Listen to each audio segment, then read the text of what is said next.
If you've been watching my videos for a bit, then you'll have realized that I'm a big fan of the Marvel vs. Capcom series, but I've never really touched on any of the games that came before Marvel vs. Capcom 2. Honestly, I'm not sure why it's taken me so long to make a video about one of these games, but I felt that now was a good time to do so. First released in the arcades in 1997, Marvel Superheroes vs. Street Fighter, the second game in the series, released a year after its older brother X-Men vs. Street Fighter, and it's essentially the natural evolution of that game. What I mean by this is that since the Marvel side of X-Men vs. Street Fighter's character roster consisted of, the X-Men, the sequel expands on this and features many other Marvel characters like Spider-Man and Captain America, for example. This game has always stood out to me, because while X-Men vs. Street Fighter and the future games in this series, like Marvel 2 and 3 for example, are completely batshit insane with their gameplay, this game tries to tone it down a bit. I'll explain this in more detail later, but Marvel Superheroes vs. Street Fighter was Capcom's attempt at making the Marvel vs. Capcom series a bit more refined and less crazy, I suppose. Featuring 2-on-2 tag battles, screen-filling supers, and a real person as a playable character, Marvel Superheroes vs. Street Fighter is pretty cool, so let's get into it. While not the focus of this video, I need to explain a bit about X-Men vs. Street Fighter first to give you context behind Marvel Superheroes vs. Street Fighter. As a side note, I'm getting my information from former Capcom employee Seth Killian in the Games Radar video Marvel vs. Capcom, a history of the versus fighting series, so I'm not making this up out of thin air.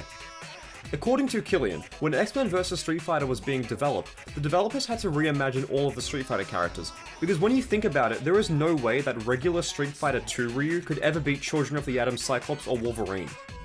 Having to essentially recreate and rethink all of the Street Fighter characters by not only giving them new moves, but also making their pre-existing moves stronger was a big developer priority, and this led to every character becoming completely insane in terms of gameplay.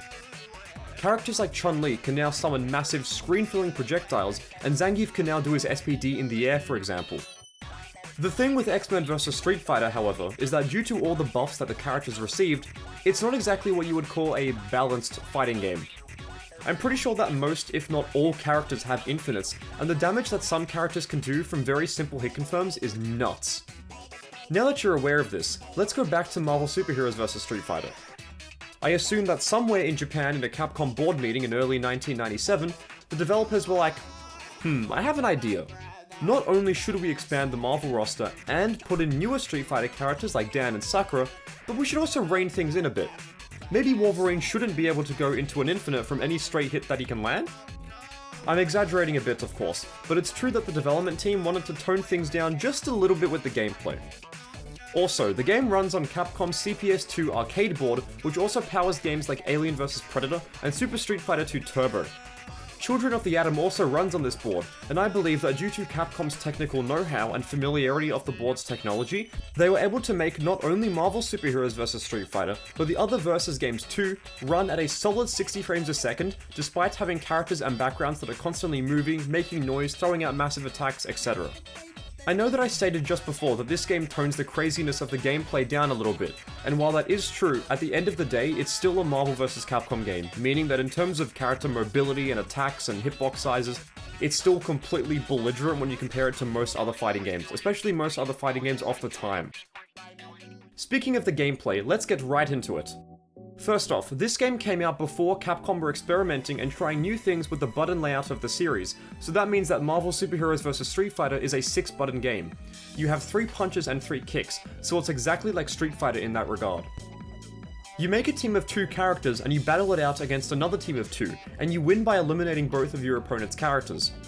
It's a very simple gameplay formula that stood the test of time, because I honestly can't find anything wrong with it. Capcom knocked it out of the park when it comes to the game's pacing and sense of speed. One big thing this game introduced, however, is the assist. If you press both medium attack buttons, you can summon your partner character to come in and briefly help you out. This might not seem like a big deal, but I believe it completely transforms the gameplay formula from X-Men vs. Street Fighter. Not only can you use assists to help you gain ground in neutral, but you can use them in combos, on your opponent's incoming to create mix-ups, and you can also use assists to get the opponent away from you if you're low on health. There are plenty of ways for assists to be used, and I think that this feature is amazing. There's a reason why Capcom not only kept it, but also expanded on it for future games. Marvel Superheroes vs. Street Fighter also has a character roster with 17 characters in the West and 18 in Japan, and I'll get to this in a bit. This may not seem like a lot, but all the characters are completely different in terms of gameplay, so there is a lot of diversity in this game's roster.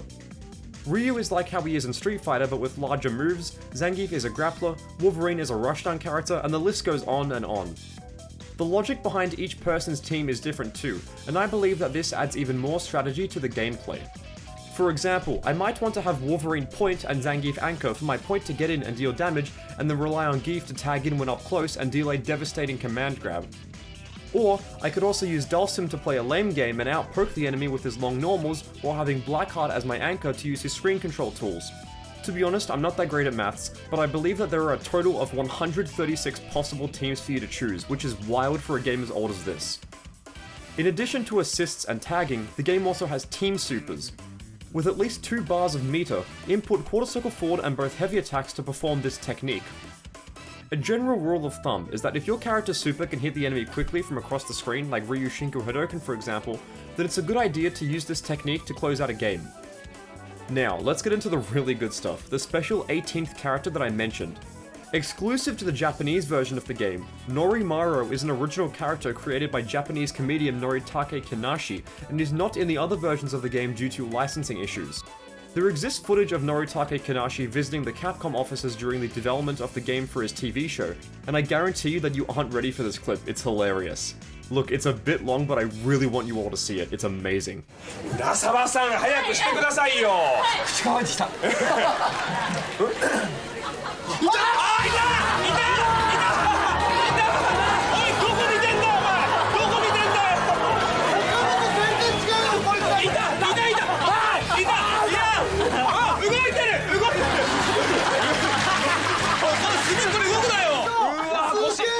腰が引けてるな。同じだ。同じだ。お、いってね。お、すごい。途中裸になったんですよ。脱いでましたね今ね。一応艦長。秘密兵器。はい。艦長攻撃があります。艦長攻撃。おお。スパイダーマンが艦長さんだ。でもこの人がここにいるんだ。いるんだよここに。すごい。What's important to note is that the Kancho, this move where Norimaru sticks his fingers up Spider-Man's butt, I can't believe I said that, isn't in the final game, and there exists plenty of unused animation and sprite data in the game's files. One that I like in particular is a scrapped attack that shows Norimaru thirsting over some of Capcom's girl characters, and then having a nosebleed that acts as a projectile. This move still has an active hitbox and is seemingly fully functional, so it must have been removed very late into development.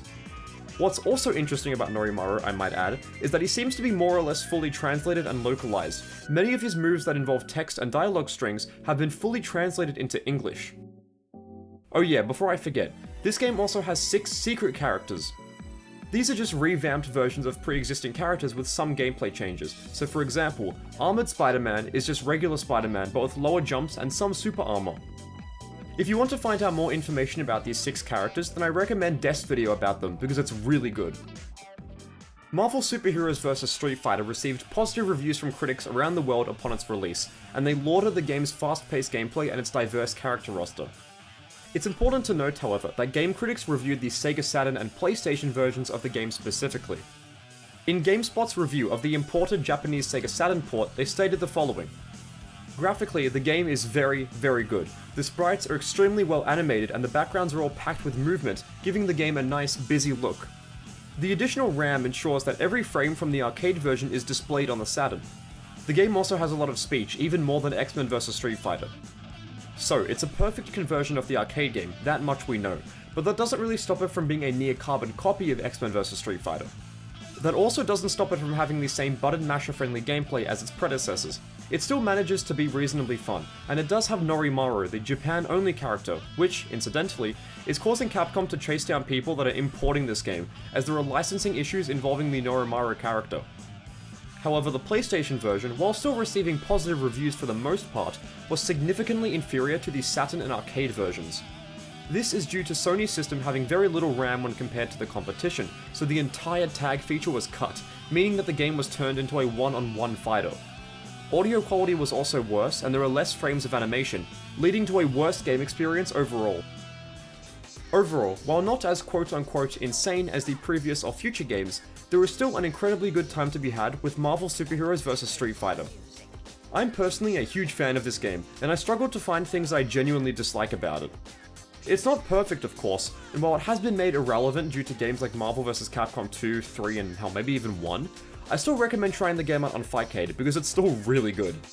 The assist system this game introduced ended up becoming a major part of not only Marvel vs Capcom as a series, but tag fighters as a whole, and I thought it was really cool how this game introduced that innovation into the fighting game world, if I'm not mistaken. I used to play this game all the time as a kid, both in the arcade and at a friend's house, because I don't know how it worked, but he had this bootleg arcade machine where we could play this game on it. It had many fighting games, but we would always gravitate to this one, mainly for Norimaru, because he was hilarious. Thanks for watching, I hope you had fun, and I'll see you in the next one.